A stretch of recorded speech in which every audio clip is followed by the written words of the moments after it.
Well, hello, everybody out there. Thanks for joining me again this weekend, for Getting It Right with Rick Wagner, right here on KNZZ, KGLN, and all sorts of stations of terms of numbers out there, 1100, 980 on AM, 92.7, 98.1, 100 point something, all kinds of things. Thanks so much for joining us. Best part of my week is talking to you guys.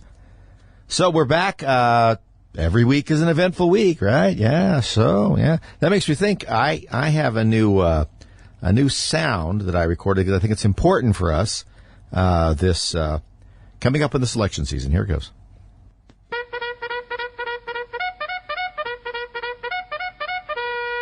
Yes, that's the charge sound because we need to charge into battle, folks. This week I decided to take a look at what was going on out there again. You know, I take a deep dive periodically. I squeeze my nose and close my eyes and dive deeply into the fever swamps of the Democrat underground out there. There actually is a site named Democrat Underground, by the way. See what's going on, especially as we enter the season of misdirection, right? The season where we are told again and again that the Republicans are blowing it. The Republicans aren't going to make it. The red wave is not going to be a wave. It's barely going to be just lapping lightly at the shore. They might not even take the House, much less the Senate. It's just all falling apart for them. Yes. Well, this happens all the time. If you go back and look at what was happening in 2010, if you go back and what was happening in 1994 even, any time it looks like something is really happening, it gets really intense. Fake polls pop up. Oh, my gosh, we ask everybody, and nobody thought that Joe Biden wasn't completely in control of his faculties. Here are the most absurd things.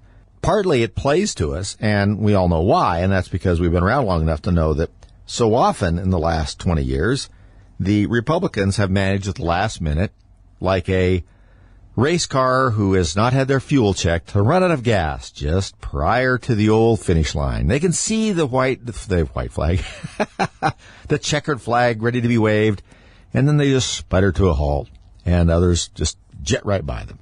Well, I don't think that's going to happen this time. I'm not trying to jinx it, even as I speak. I knocked on wood. So the more I look at it, and is the first thing you have to do is ignore these polls. And that's because, as we all know, they're not correct. They've never been very correct when it came to Republicans, certainly conservatives. They've been wildly incorrect when it has come to conservatives in the last probably 4 or 6 years. And anything to do with Donald Trump, they have no idea what they're doing.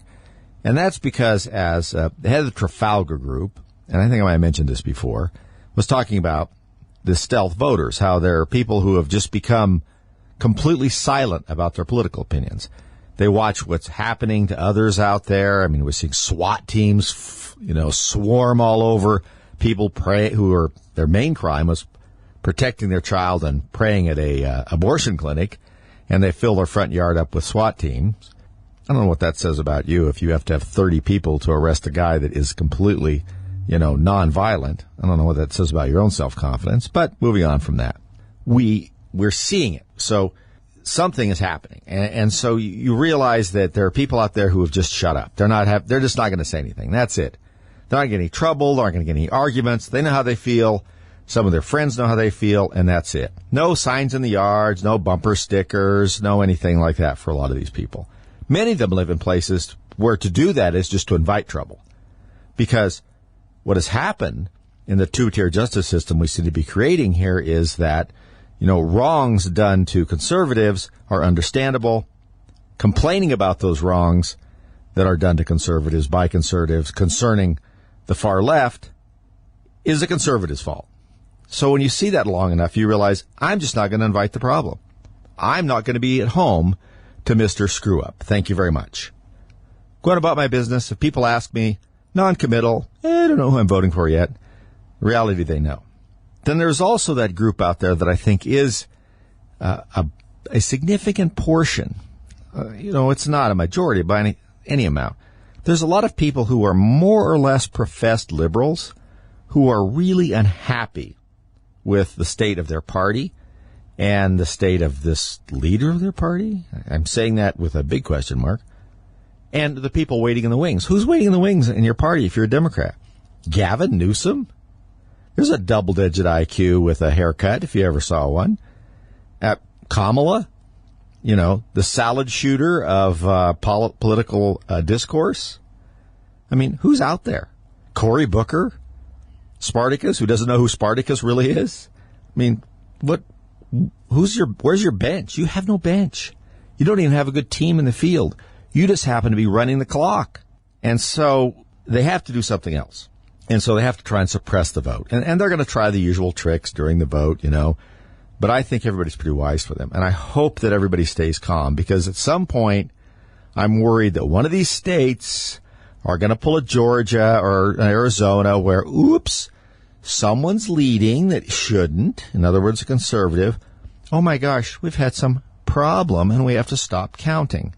The next day, the counting starts again, and all of a sudden, it shifts in the other direction. I just hope that doesn't happen.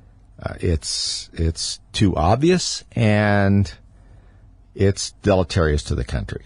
And I don't think they can pull that stuff again. I really don't. Not with any degree of stealth. Let's put it that way. So I expect to see less of it. They're going to try some of it. One of the things is that's the flashlight of attention that is wielded by things like Fox News, to be fair, Breitbart, Newsmax, several other sites like that, on Zuckerberg and these people, has made them pull back from the $500 million they tried to pour into the election to take over the jobs of the secretaries of state's offices or the county clerk's offices in 2020. I don't think they're going to be doing that to that extent. But they're going to be out there. There will be these carpet bomb groups, this AstroTurf, as you were, of groups that are really funded by 2 or 3 really heavily Democrat dark money groups, and they will seed money out to what looks like smaller, pop-up groups that will appear in states, and the concerned citizens support the eradication of extremists. They'll just pop up, and where will their money come from? Well, from another not-for-profit who got it from another not-for-profit. And by the time you figure out where it really came from, election's over. There'll be some of that. But when I took my deep dive into the Democrat underground fever swamps, whatever you want to call it, frankly, you can call them all those things. The reason you know that you should be a little bit more optimistic is by how mad they are. They are absolutely furious. Now, we all know that no thread of discussion on most far left sites can go more than about 10 words without having a bunch of vulgarities in it. It's just how it is. No 2 sentences can go in those far left sites discussing conservatives without having some reference to the Third Reich. We also know that. Or that's just a rule of thumb. I mean, it may change, maybe sooner, maybe later. It's just kind of a rule of thumb.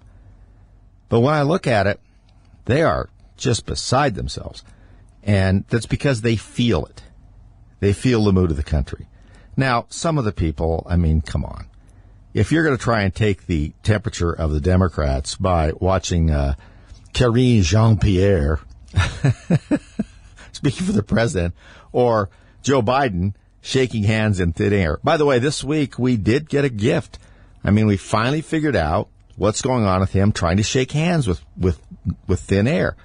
When he called out for this woman who's been dead since August, this poor woman in a auto crash, this former congresswoman, who he'd forgotten that had been killed and that he had already honored several weeks before. He was looking for her in the crowd. Now we know who he's shaking hands with. He sees dead people. He's just like the Sixth Sense. We're the ones. We can't see who he's shaking hands with. He does. So I feel a lot better now because I was so curious, and I think that's what's happening. But they're very worried and very upset out there, and it should make you happy. Doesn't mean we haven't to fight, but they're not carrying on like they see the red tsunami not coming. Be right back.